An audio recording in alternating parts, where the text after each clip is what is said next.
जननी टीवीर दैनिक पाणीपाग खबर को आपण को स्वागत। आसंतु जानिबा कौन रही आज पाणीपाग सूचना।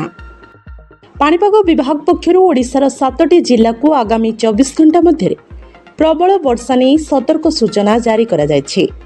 बंगोपसागर में सृष्ट लघुचाप प्रभाव में यह वर्षा हेबार संभावना रही। पाणीपाग को नहीं बड़ अपडेट। आहरी 24 घंटे राज्य में प्रबल वर्षिब। लघुचाप सक्रिय रही प्रबल वर्षा हेब।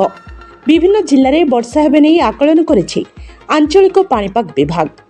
आसंता 24 घंटा मध्य 7टी जिल्ला सुंदरगढ़, झारसुगुड़ा, बरगढ़, संबलपुर, सोनपुर, कलाहांडी और कोरापुट जिल्ला रे प्रबल वर्षा नहीं ऑरेंज अलर्ट जारी करा जायछि। जिल्लागुड़िकरे प्रबल अति प्रबल वर्षा सह घड़घड़ी और झड़ पवन हेबार आशंका रही।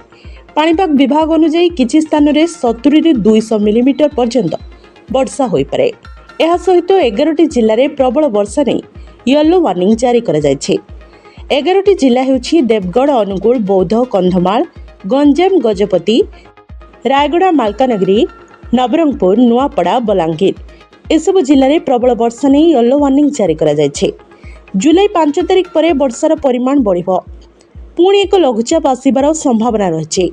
एही समय रे ओडिशार विभिन्न अंचल रे मध्यमरु प्रबल वर्षा हेबार आशंका रही।